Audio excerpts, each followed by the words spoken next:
ground.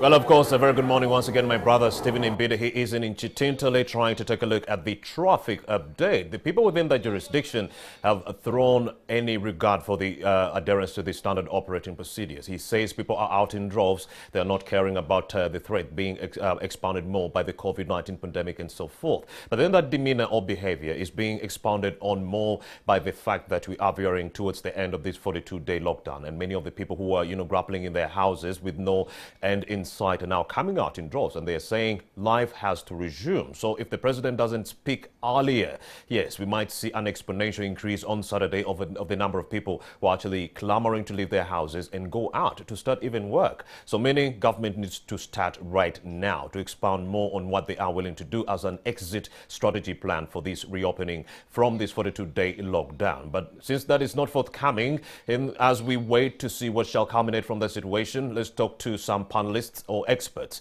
We do have Simon Senyonga, who is a lawyer, yes, and also a member of Zoe Ministries. Yes, we also do have Joseph Ocheno, a member of the UPC, who shall be joining us later on. We also do have another gentleman, Simon, that is Bishop Samuel. He is with the Ministry of ICT and National Guidance. Mr. Simon Senyonga, let me start with you, and we talk about this 42-day lockdown, how it has wrought havoc on the people or the populace within this country. But then recent revelations indicate that government has no exit plan. Just there was some where we didn't have an entry plan as we veered into this lockdown. What do you make of this? Actually, we had an entry plan. Did we have an entry plan? Yes, I think earlier on in the year, the Honorable Ruth Acheng launched... For the 42-day lockdown? Yeah, no, before we got into this. All right. Actually, in the middle of the year, before they declared this lockdown on June 18th, 2021, she talked about a national sort of resuscitation plan. All right. Resuscitating the healthcare system, the strategies they had, and all that. But it was really piecemeal, as usual. Why? They have always hidden behind the aspect of this is an emergency, so, it has caught us off guard. Yet the promise of the president, if you read his speech of 18th June 2021, he talks about how our healthcare system was grappling. But you see, then the health minister comes and says, we have done everything that is possible. So there's always been a contradiction. So what you see here as the lack of an exit plan is actually a magnification of an apparent confusion which is existent in the government bodies. Yeah. So what does that mean? That even as we veer to the end of this lockdown, we shouldn't anticipate a reopening? I think what that demonstrates is the lack of sustainability of this particular lockdown. And that's why some of us very soon are going to the courts of law to challenge this, because we are just tired of this. Let me tell the Ugandans out there, let them not get satisfied with just the opening up of the nation. There has to be a total opening up, because what normally happens is that they will come and they will, there's all this scare. You've seen even in the media right now, there is a lot of massive, cross-cutting publication. One of the dailies is pushing for, experts are saying lockdown, you should continue locking down. Experts are saying we are going into the third wave, the curve hasn't yet flattened, they expect a much more dangerous variant. Another one is saying, look here, there are civil liberties at stake, there are people who are supposed to be protected, exposing all the wrongs. So what you're seeing there is a major clash, but also you're seeing that the government is fueling, some opportunists in the government are fueling the extension of the lockdown. And that's why some of us are going in courts of law to challenge this kind of How actions. soon are you going to court? Very soon, as soon as next week. By Monday, you will be hearing that we shall be in the courts of law. We are seeking injunctive reliefs, especially in the continuous violations, in regards to the continuous violations of fundamental human rights, for example. I'll tell you that, that at the center of my heart is the freedom of worship, which has continuously been violated, and very many other liberties. I see. The right to work, employment, all these have been violated continuously without any clear strategy, any clear plan, because locking down is and of itself not the end game. It can only be a temporary means to an end. But where there is lack of clear vision, then what we expect is what we are in right now. So there is that lack of hope, there's despondency, and subsequently apathy amongst majority of the Indeed. Speaking of litigation and so forth, do you intend to also run to court over the other issue, the government's failure to actually handle all vulnerable people within this country? Do you also plan to litigate that? I think our biggest priority as of now is to focus on really demonstrating that whatever the president is doing, especially in the issuance of these policies and directives, you see that the president's word does not necessarily amount into law. what you've seen in this nation is that the president speaks, the following day, the military and everyone is implementing the law. But there is a very clear procedural aspect that has to be undertaken. Now, normally what you have in this nation is that the president speaks, then they legitimize what he has said through the Public Health Act. But yet, the kind of legal system that we are in, there's a very clear procedure of how you get to the parliament, how all these things are approved before you can declare such situations. Of course, human rights violations, the fact that vulnerable people are beyond 8.3 million in this country, yet we targeted only 500,107. So in your own opinion, should we also be litigating or running to court? Yeah, because there's over this case, vulnerable people not being catered for. Yes, because it's the mandate of government in the Constitution. Exactly, because number one, you look at the flawed procurement process into that cash transfer program of the Honorable Prime Minister. You're looking at, when you talk about human rights are interdependent. The violation of one right leads to the subsequent violation of the other. If I violated your right to employment and I fired you today, what will happen is that subsequently your life, because life, the courts of law have interpreted in this country, is not just breathing in and out, but actually that very aspect of you being able to live a dignified life.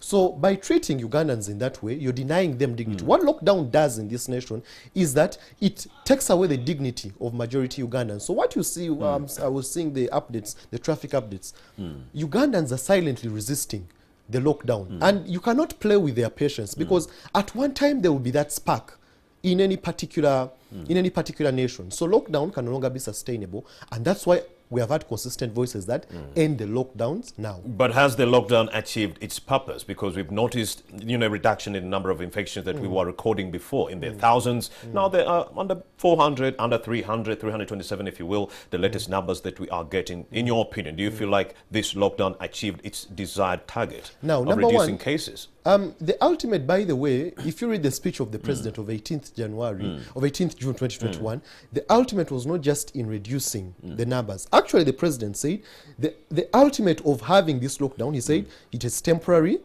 to help us curb. But above all, it was about the vaccination. He talks about the procurement of Johnson & Johnson, I think the visa and all that. Now, I'm coming to tell you that we did not achieve our purpose. Secondly, when you talk about a lockdown, what the Ministry of Health is not telling us is that we are being presented two figures of those who have been diagnosed as sick, those who are, I think, recovering and all that. No one is telling us those who are dying from the effects of the lockdown, because that's the majority. Poverty actually. and so forth. All that poverty, the psychiatric issues and all these, other issues happening, the failure to access the most basic medication and healthcare. Yeah. So I need my insulin, I can't get it anymore, I'm because diabetic you're under lockdown. What the biggest beneficiaries of this lockdown actually have been, for example, the security forces, who sit and put up all these barriers, and they are making some money. They're having a field day in the lockdown right now. And you see, there's been... And who is accounting for the funds or the fines that they are receiving from members of the public? Because at some point they had said they'll be issuing out receipts. They are not doing that. They are receiving cash. I think that's a clarion call to the Auditor General. Recently, I saw him, I was following the debate, not the debate, but the status update from the Honorable Prime Minister and the response from the leader of opposition, and they were referring to the Auditor General's report. I haven't seen him account, because all these things are the statutory instruments that enforce the lockdown. They say that there will be a penalty for these resources, because the president said that let's shift away from feeding the prisons, because we are having a stretch on the system, and let us have this accountability. But nobody's accounting for it. The money will trickle down to the finance ministry and so forth, but they are not issuing out any receipts. I'm seeing these officers receiving cash from these people who have been arrested at the barricades and so forth. So issues to do with accountability. Yeah, I think the issues to do with accountability, I think for me, the first situation you had is that Parliament was suspended, I think, for 2 weeks. Now, the accounting committees of Parliament were never existent. What happened was that a pseudo committee was created, so to say. I call it pseudo because there was no... They flawed a lot of procedural laws to establish it. The COVID-19 Parliamentary Task Force, I think headed by Honorable Abdul Katuntu, was established. Now, Parliament and all its committees were supposed to be accounting were not existent. Right now, what is happening is that we are victimizing the parliamentarians for receiving some 200 million. We are calling it immoral, when even actually they are following their, it's a legal It's a legal obligation. And you see, the more Ugandans keep on thinking about things this way, then they don't actually see the reality of what encounters them. The reality on ground is that the lockdown is not sustainable. The lockdown is the first step for any totalitarian or authoritarian government to begin removing your fundamental human rights. So we have given them so you're saying the NRM government is mile. using the lockdown as a guise to remove all the fundamental human rights of Ugandans? I mean, should we speak about the weaponization, the use of COVID-19, the weaponization of COVID-19 against opponents, the incidents of 18th December 2020? Are you talking about how people have been indiscriminately charged over what they call noble acts of of helping, reaching out to the different people who they think are indigent or are vulnerable? So I think there's been, number one, massive weaponization of the COVID-19 against the citizenry. There's been a lot of blame gaming in this situation. You see that the president will come and say, remember the first lockdown when Parliament, I think, declared a particular supplementary budget. The president comes and says, no, stop this. This is, and I think the likes of Gerard Karuhanga go to court. So what is happening? There's a lot of blame gaming, but also there's a lot of opportunism in this particular lockdown. So it doesn't benefit actually the citizens. So this blanket cover of let us have a general lockdown, it's nothing. And what I really call upon the media to do is to question some of these narratives. Some of these things we take on as blanket measures to help us in the healthcare system have actually been disputed elsewhere. If you didn't know for a fact, that actually the World Health Organization has said a total lockdown is not something sustainable. I think recently I was reading a report from the UNESCO, because they which were was saying saying you can't lock down matters we should educations. focus on curtailing the number of COVID-19 cases. We should also put in we should also focus on the fact that the people's livelihoods are also being affected. Exactly. You can curtail the movement of these people, but what are they going to eat? How are they going to sleep? You have a landlord who needs money at the end of the day, but you're not working every day. So that's what the World Health Organization was taking a look at. And also, right now, we had called for this lockdown to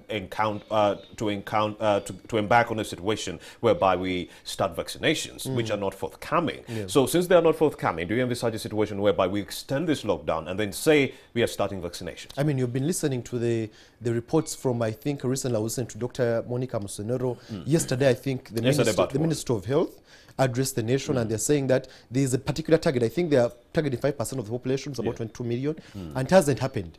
And yet there seems to be a lot of controversy. You know that right now, even the vaccination crisis is coming because of the unfairness in terms of, vaccine equity.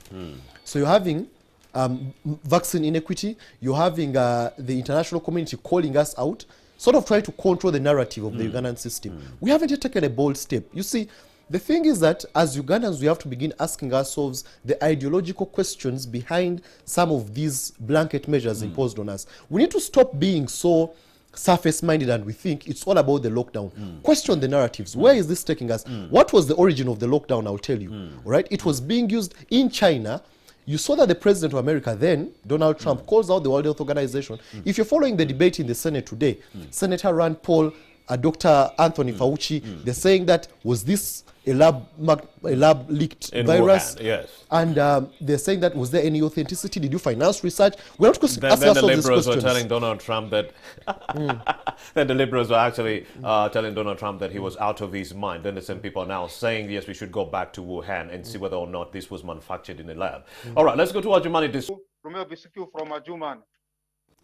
My brother's Kovini Cheta right there doing the most in Ajumani district. Thank you very much for that update. We shall get back to you to get more details in that regard. Now, joining us for this conversation is Bishop Samuel from the Ministry of ICT and National Guidance, and also Joseph Ocheno. They'll introduce themselves before we go for a breather. Very good morning, Mr. Samuel Bishop. Yes.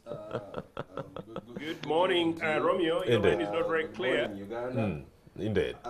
First of all, you've already mentioned my name, yes, where sir. I come from. But I would like also to add my voice on thanking the French government for donating about $10.8 million of testing kits and protective gears to Uganda. That means actually the other governments are appreciating what the measures we are taking to fight against COVID-19. Or such relief cannot come to careless government. Countries that understand that this is not weaponization of COVID-19. Yeah, basically. And maybe the other thing, really, I'm really disturbed a bit by the new ministers. We have really much hopes in them. Yes. But then now, a minister will say, I'm not going to ride in a car which costs the taxpayers' money, 600 million. And then another one says, I'm not going to use this furniture. Please, Honorable Minister, Yes. can you come and then explain to Ugandans exactly as to why? What's the problem? What rumor have you got that's wrong with the All right. cars and office equipment that's supposed to use? It's a wastage of time, especially now. So they should be embracing it. Yes, they should have been embracing. What's wrong with the, All with right. the college? Bishop Samuel, let's also bring in another of our panelists and introduce them. Joseph Ocheno, UPC's third president in that regard. I'm not sure he would like to be described in that way. Please, a very good morning, Joseph Ocheno. Thank you for joining us.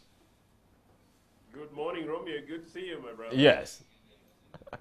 All right, we shall get more into this conversation with Joseph Ocheno, Bishop Samuel, and also Simon Senyonga shortly after this break. It's veered towards an end, but then there's no exit strategy. That's why we are having Simon Senyonga. We are also having Bishop Samuel. We're also having Joseph Ocheno to make sense of what should be the end game as far as doing away with COVID-19 is concerned. Bishop Samuel, talk to us. A very good morning once again. Yeah, morning. I've been talking to Simon Senyonga, and he says government did not have an entry plan into this 42-day lockdown, and as much they do not have an exit plan as far as this COVID-19 pandemic is concerned. We haven't gotten any information as to what is going to be happening now that the 42-day lockdown has come to an end. You've seen people in Chitintale, they're coming out. People in other jurisdictions, they're coming out because they feel like the 42-day lockdown has come to an end. Government is still silent. We're still waiting for the president. Yeah, of course, but you see, it's not proper for one to say that we got into the lockdown without a plan. Now we are coming out of the lockdown still without a plan. I think to me it's not proper to say that. All basically, right. we have a plan. You see, the president doesn't just wake up in the morning and says, you know what, let us have a lockdown.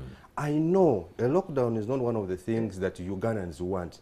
None of us wants it, but then at the same time, it's upon government to protect lives of Ugandans. We have to do whatever it takes to make sure that the lives of Ugandans are But is there a plan to protect Ugandans? Because the initial plan was, let's inoculate or vaccinate 21.9 million people during the 42-day lockdown. But then as we veer towards the end of this lockdown, yes, we've only inoculated 5%, which is 1.1 million people. Don't you think that means we didn't have a plan to begin with? No, we had a plan. Now you see, about the vaccination, I would like to say that there were some delays actually where we had to get the vaccines from. Even if when the other people said they were going to send us the vaccines, Uganda purchased. Yes. Okay. You have to understand there is no country under COVAX that has ever negotiated the price of the vaccine directly with the manufacturer. So basically now what happens is we don't manufacture the vaccines ourselves here. And now the ones who manufacture the vaccines, you realize they were hit so badly with this with the virus. So what happens now is like now getting us the vaccines was really kind of a problem, and that's why you see that the president decided that we should have our own manufacturing vaccine facility here. But we purchased. And I have reason to believe, by the time actually we said by the space of this time we should be having a very reasonable number of vaccinated Ugandans. We were expecting that they would have sent us the vaccines already. Yes. Which those people out there have delayed a bit. Okay, so that one we cannot. At some point we can't pull much strings actually longer. And you see, even the price of the vaccines actually is a bit high. Because now if you look at actually the cost of one vaccine and yet you have to take two vaccines, that one it's going to cost about $17 on a growing economy. This growing economies in Africa, that is too much. You know, it's like this. The whites are a bit selfish, actually. You know, it costs a lot. So basically, it's not that we didn't care, we didn't have a plan. We had a plan. We have not spoke to one manufacturer, or we have not spoke to one manufacturer, or two. We have tried to write to them, and they have promised to deliver. All of them. Johnson & Johnson, Pfizer, AstraZeneca, so I've seen them all list. They have tried. They said, okay, we will deliver. But then now their procurement processes of delivering is what is really making us look like we didn't have a plan. But we have a plan. And maybe secondly, the president does not work in isolation. The president works with the cabinet, Yes, Bishop. Okay, he works with the cabinet. So there is no suggestion that he brings out without actually consulting with the people he works with. All right, thank you very much, that means Bishop we Samuel. had a plan. Bishop Samuel, thank you very much. He says government has had a plan since the onset of this COVID-19 pandemic. But what does Joseph Ocheno think about what is happening right now? Very good morning once again, Joseph Ocheno. Thank you for joining us once again. Do you believe government did have a plan, entry or exit or otherwise, during this COVID-19 pandemic, or the 42-day lockdown, if you will? And do you envisage a situation where we actually call for an extension of this lockdown under the guise of expediting the vaccination campaign? I really do hope they do have a plan. Of course they do. And of course they did have a plan. But I take strong exceptions from your guest there about the manner in which he attempts to put all the blames on everyone else except Ugandans and Ugandan governments. We pay government to work for us. We pay government to think for us. We pay government to research for us. We pay government to research and ensure that they make the right decisions for us. And it's actually right that Mr. Museveni is not alone. Mr. Museveni has got a cabinet. We pay them to do that work. So meaning that if it's one man who's paid with a huge amount of privilege as president, cannot think enough worth of a president, and is backed by a team and they cannot think worth enough for us, that means there's a problem. But really, it's not about a blame game. You know, I have been on these campaigns for the last over 1 year, starting on with the very early part of last year. I had hoped that COVID would be the first opportunity since NRM came to power that would have helped bring this country together at a cross-party and a cross-political divide level. It really hasn't worked. If anything, COVID has shown that this is a country where ordinary citizens' lives is like a tree. In fact, a good friend of mine who's been a regular guest of yours was suggesting that possibly this government seems to work as if they're serving a tree. My point is this, that if we did have a plan, I don't really see it in Agongero or in Tororo. If we did have a plan, I don't see it in some of the outskirts of Kampala, where a good friend of mine has to organize in the slums of Kampala to make sure that they collect money to give out to try and help people who are struggling as struggling families. And I wonder where all the collections have gone. But quite clearly, quick things about vaccines and vaccination, which is really the most important thing, really, is that a priority should really be that we must vaccinate. And 1%, 1.1% is simply not good enough. You can put any explanations on earth, it simply just does not add up. We need to vaccinate, number one. We need to test, and we need to continue doing that. That's what we needed to have been doing anyway. And we need to make sure that we mobilize resources enough to ensure that people who fall sick are treated. My experience is that, including not far away from here where people have fallen sick, there is no evidence. The local health facility here that I don't want to name on this morning's occasion, has no medicine, let alone basically for malaria. Where is all the money that has been mobilized? And of course, yes, the vaccine, $17, extremely too much money to save one life. What about $56,000 that we are spending on a member of parliament, some of whom you have no clue where they are? All right, thank you very much, Joseph Ocheno, for that submission. Let me also bring in Simon Senyonga. Simon Senyonga, what do you make of all this? Is it rational for MPs to even be receiving these 200 million Uganda shillings each for these cars in the midst of a pandemic when you are grappling? Like Joseph Ocheno said, some health facilities are not well bankrolled with the health facilities, with the health resources that they need. Yet we are doling out 200 million shillings to these MPs in the midst of this pandemic. Is it rational? I think to ask whether the MPs should receive what is legally entitled to them, which they are not doing outside the law, is to ask whether any public servant should actually receive their salary. You see, the shift into the rule by law as opposed to the rule of law begins when the ordinary citizens fail to understand what the fundamental obligation is, but also the duty of their representatives. You see, when we were going through this campaign season, many of the Ugandans were blatantly saying that let the people campaign the way they want to campaign. Some of us made an effort to remind people about the duties of a member of parliament under Article 79 of the Constitution, all right, to perform oversight, accountability, representation, legislation, among other things. But the Ugandans consistently extended the duty of the MPs into attending burials, supporting families, because that was part of what we sanitized in language calling corporate social responsibility. But the thing we fail to realize is that this comes back biting to us.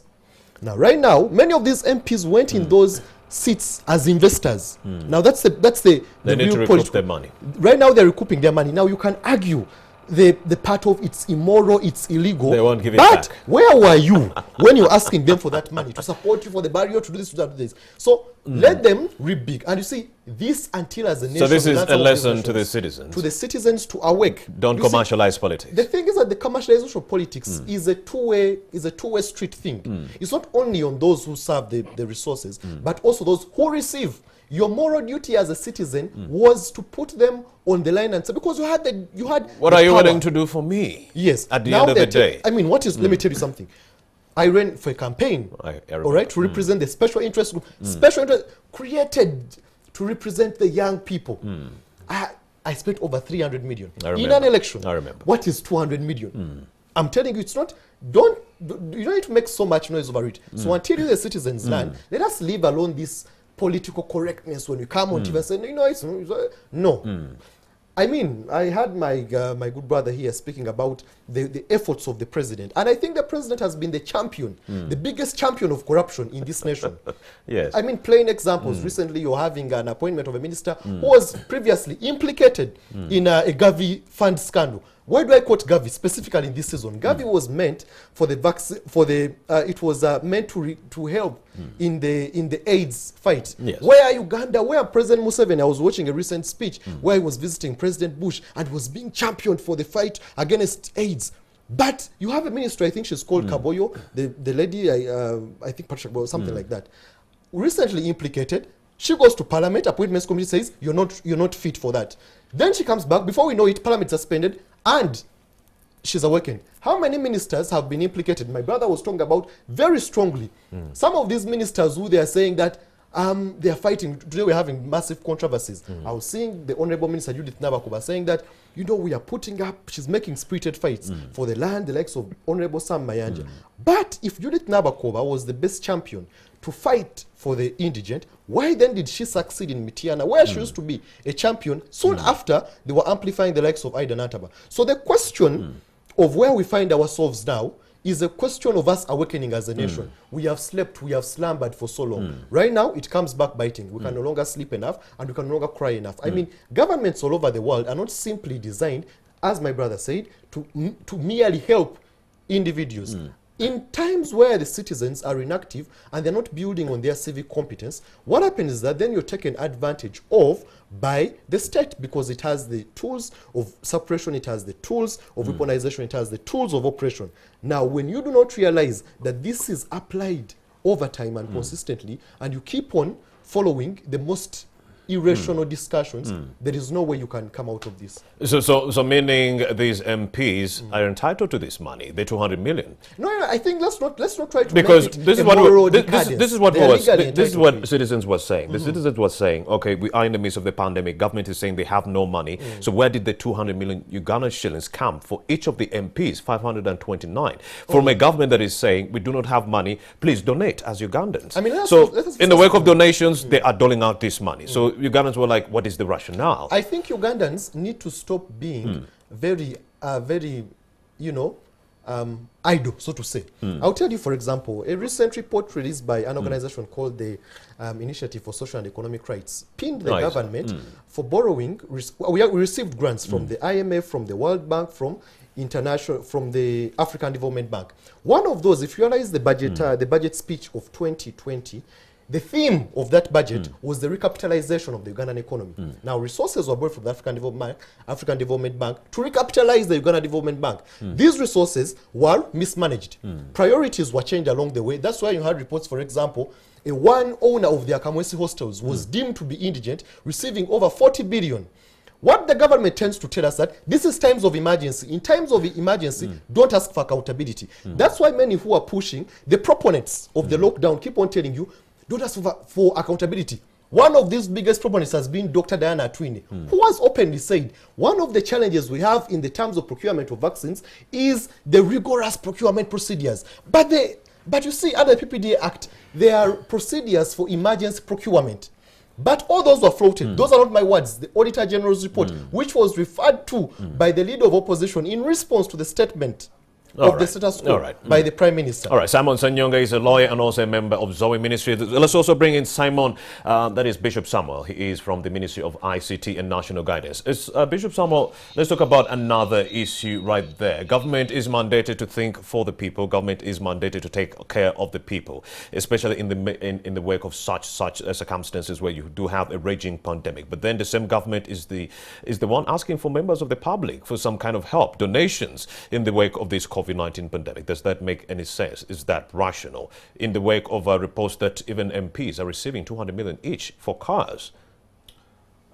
First of all, I don't know why my brother here would spend a tune of 300 million in a campaign for what?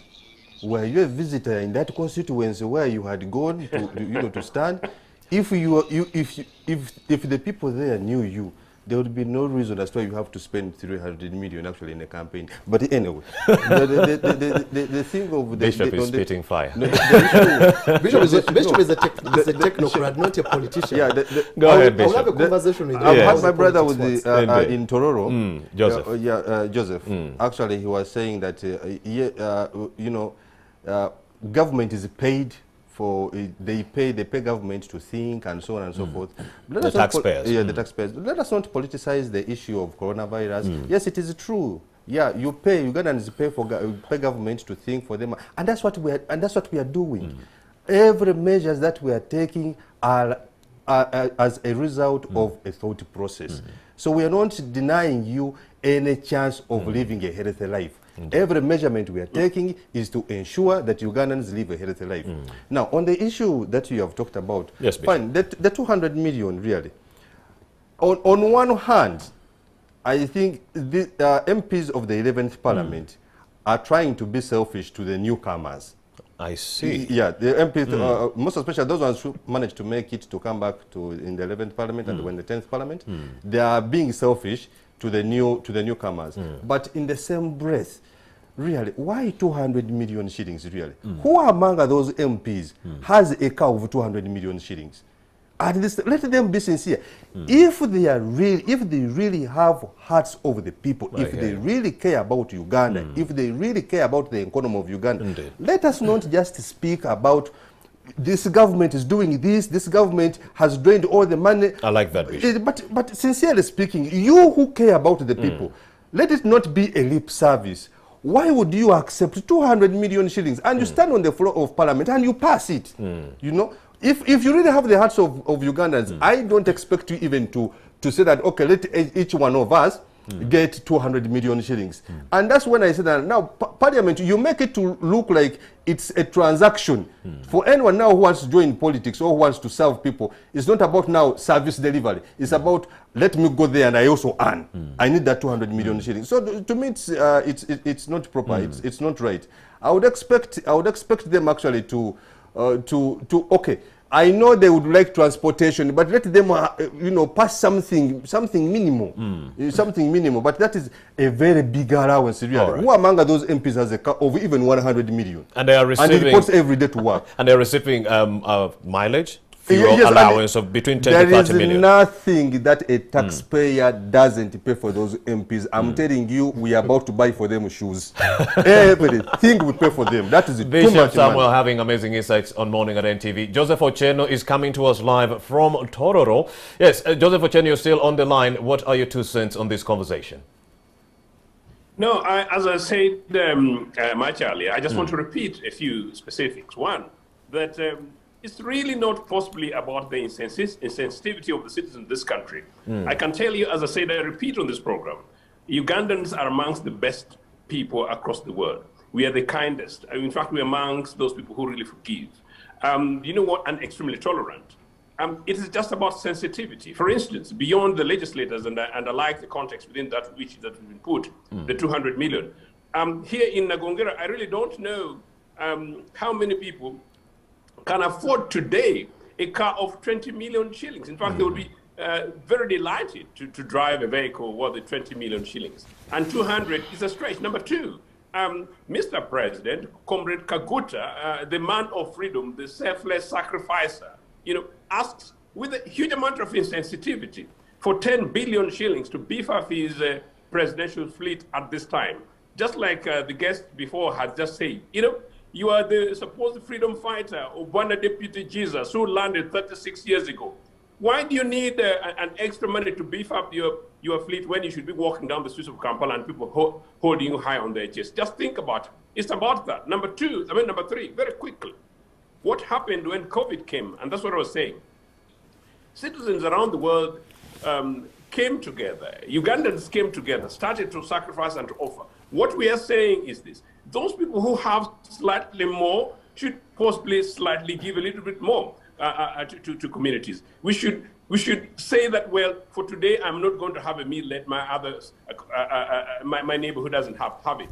So what governments need around the world, some of them were to subsidize those who cannot afford. In Uganda's case, for example, National Waters could subsidize. I just realized the other day when I looked at my tax bill that apparently, rather my bill, my water bill, that we actually pay taxes for water. We should not. It's a key utility. We should not be paying taxes for that. If anything, that is where some kind of subsidy or discount should take place on. Number two, we pay taxes, you know, to government. Government should save and government should invest on our behalf. In a time of crisis, this would be the time actually led by the Minister for Disaster Preparedness or so-called ministry, including planning, to make sure that we fill the gap, just like in the season of toughness. You know, you use the little that you had saved and then you defer. I know members of parliament, I know ministers around the world, and I know people in public places who decided to defer payment of their salaries for 12 months, for 8 months, took 50% pay cut.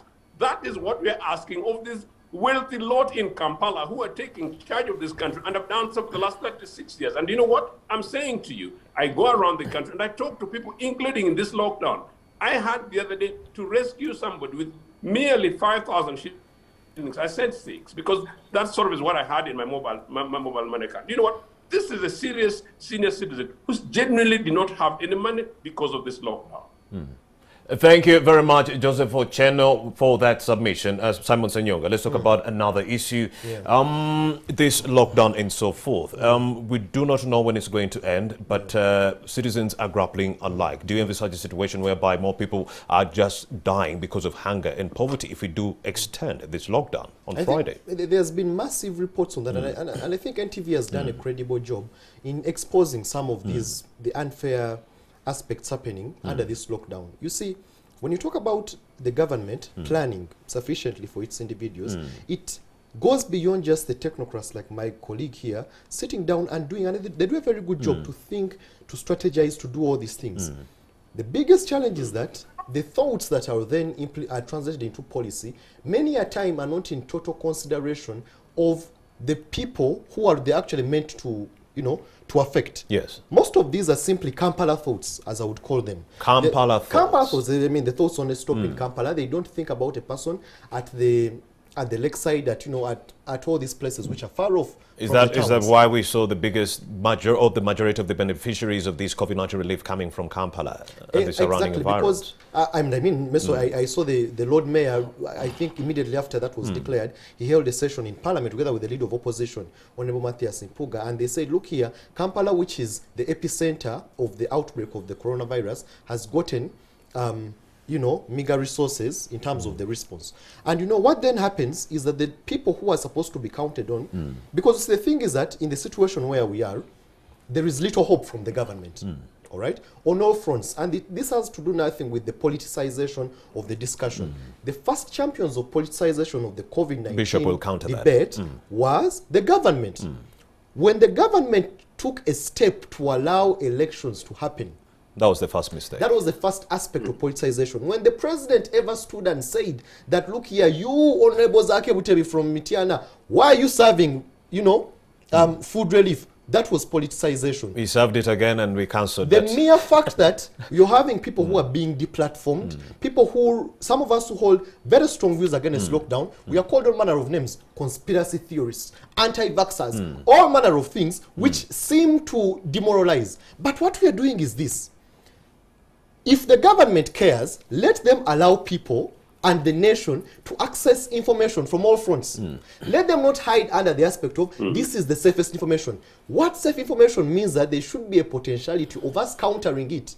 What happens today is that you can't speak out against this person. You can't question this narrative. You can't question where this came out. Why? It's an emergency. So what is being driven in the individuals in the nation right now is fear, is despondency. The virus is too bad. There are variants coming in. True, people are dying. But then the front loading of fear makes us think that, look here, things are too bad. I've told you of one daily, I will not mention, out of, protecting its dignity, which is front loading only. Ahead of, and it has been very systematic. Wherever the president is going to address the nation, this daily comes up and says, look here, the numbers have done this. There's a concerted effort from all fronts to scare the nation that things are too bad. 2,605 people have died. I don't think you have to scare anyone with those numbers. No, I mean, look at... It's a scary number itself. You see, when you talk about scientific numbers, you have to look at a comparative analysis. Those who are dying, those who have recovered. So it's not a question of magnifying those who are dying. Talk about the story of these who have recovered. But also give us the facts, give us the figures of those who have died, of other issues which are arising out of the lockdown. Issues to do with poverty and hunger, and of course people are still dying over not having food in their houses. And do you think we should continue giving out this COVID-19 relief, and it shouldn't be a one-off? I think there has to be a very clear, plan. I wrote a very interesting piece. I made research on the nation with the biggest cash transfer program is India, because it has a big population. Then we have South Africa, then we have Kenya. All of these, by the time they were rolling out for example, Kenya, when it was rolling out its cash relief program, the first people who were considered were the ones who are actually properly mapped out. What happens in Uganda today? The Honorable Prime Minister comes and tells us, we are going to give out a cash relief program. We are relying on statistics from UBOS. The following day, UBOS appears before the parliamentary committee and says, the figures she's telling us, we have never seen them. And then we have figures from the biggest people who are the vulnerables today are in the informal sector.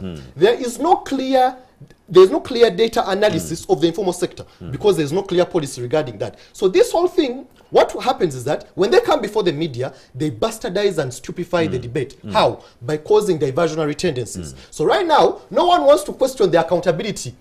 No one wants to question the supplementary budget of State House. No one wants to question the cartels which are being formed for vaccination. No one wants to question the biggest thieves, the looters of this. For the vaccination, are you talking about the Hamis Chigundu case where he received 2,000 vaccines to inoculate his tenants and workers? I saw Honorable Anna Deke standing up on Parliament and asking.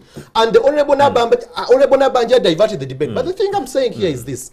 What happens with our government today is that they bastardize the debate by diverting us. So they will tell us, no, don't think about State House. Don't think about the polluting the money. Don't ask for accountability. You focus on the MPs. All right, Bishop Samuel, react to his submission. He's saying we shouldn't expect any hope from this government. That's one main point that he mentioned. What do you make of that? First of all, I think this one's opinions are really too selfish, not so very, but even they're too selfish. But they're based on facts. Maybe we should counter. Go ahead, Bishop Samuel. It is your time. No, it is your time. There are no facts there that you have said. But anyway, the thing is, he's talked about supplement. I don't know why supplementary budgets are really a very disturbing issue to him.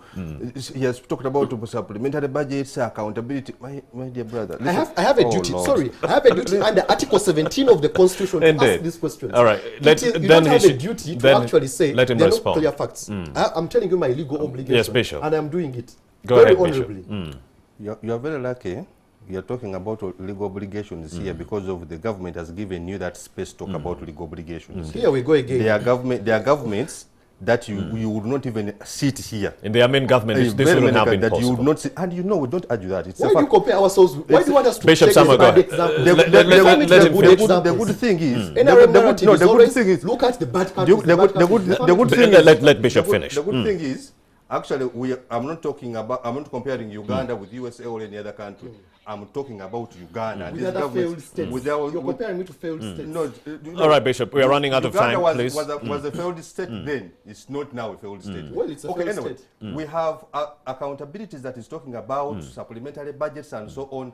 They are passed in Parliament. The President Museveni does not impose these supplementary budgets without going through a process of Parliament. That is one. And the accountabilities you want, we have committees in Parliament. That's why they are there. And that's the reason as to why Media houses like NTV, they're invited into parliament when these committees have to question these officers to give accountability to taxpayers' money.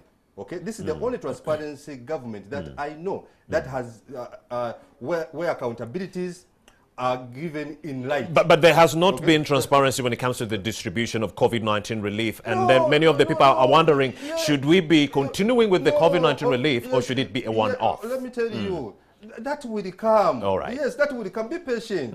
That will come. All right. Okay, they will question them and they will give accountability. On the issue, my brother in Toro has talked about the fleet of cars of President Museveni. And a country which is on a high terrorism alert. Basically, those cars are not just a fashion, they are not just a design, they are supposed to be there to protect our president. And then on the issue of, he was saying that actually elections happened and so on and so forth. Weaponization of COVID-19. Let me tell you one thing. Elections had to happen. There is no line in the constitution that says that elections wouldn't have happened in that period of time. He talked about Honorable Zake. Yes, the only distributing what he was distributing wasn't a bad idea, but we said let him hand over that whatever he wanted to distribute to the COVID-19 task force officers at the district. But and was distribute the dancing leader. Was Go ahead, Bishop. You say you cannot tie up that crowd on Honorable Achen like as if he called them. She's one person actually who advised them, please maintain social distance. And I'm very sure, just like any other Ugandan, we had a scientific campaign. President Museveni did not call crowds. President Museveni made Bishop sure Summer, that before I let you go, what is government's plan of exiting this 42-day lockdown? I wouldn't like to preempt. What my boss is going to address, but all I know, the lockdown is inevitable, and it has brought down numbers of COVID-19. For as long as we need to keep Ugandans' lives safe, there will always be a lockdown. And I can assure you, and I can assure you, the Ugandans, I mean the government of Uganda, will take care of you Ugandans. Have hope in this government because you voted for it actually. No, because of its voted capacity. They did. Finish, If Bishop. you did vote for All right. it, Let's now go to Joseph Ocheno, who is online, and we talked to him about his last 2 cents. You voted for this Joseph government, Ocheno, a and very it's good because of morning. its capacity. Are you still online? Hello. Yes, your last 2 cents as we close this conversation. Bishop Samuel says, and a lockdown is inevitable. I thank you for having me. This is a very important debate. Maybe we should be having it once a week. Just to say this, though, I think it's rather patronizing at any time when Ugandans sit on a breakfast program like this, and any other Ugandan seems to suggest that having a conversation like this is some kind of a special privilege given to the citizens of this country.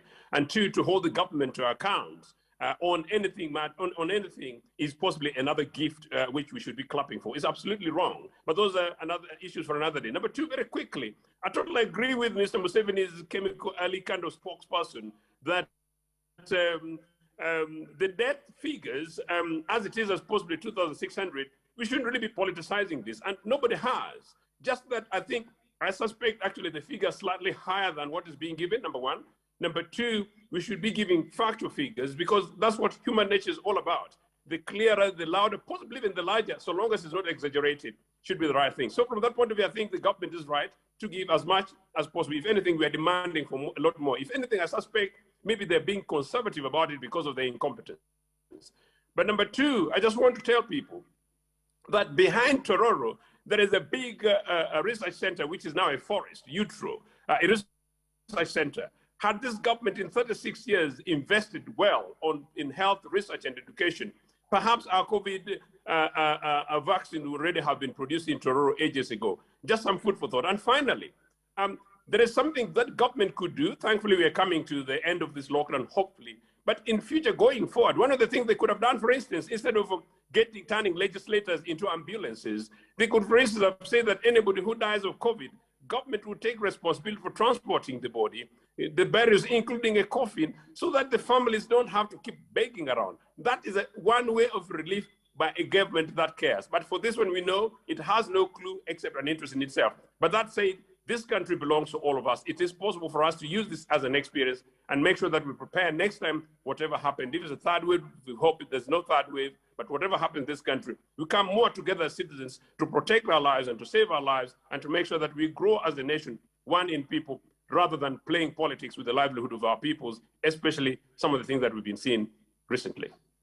Very much, Joseph Ochieno. He has a court case that is going to be largely taking off after this 42-day lockdown. Joseph Ochieno is one of the people who are praying this lockdown ends so that that court process can take center stage, where he is contesting Peter Walubidi's contestation as president of UPC, and also Jimmy Akena in that regard. You do have Simon Senyonga, who is saying lockdowns do not work. You do have Bishop Samuel, who is saying lockdowns work and are inevitable in that regard. And he says all vulnerable people shall be protected during the extension if it's called for in that regard. And in the respect of, yes, continue this conversation.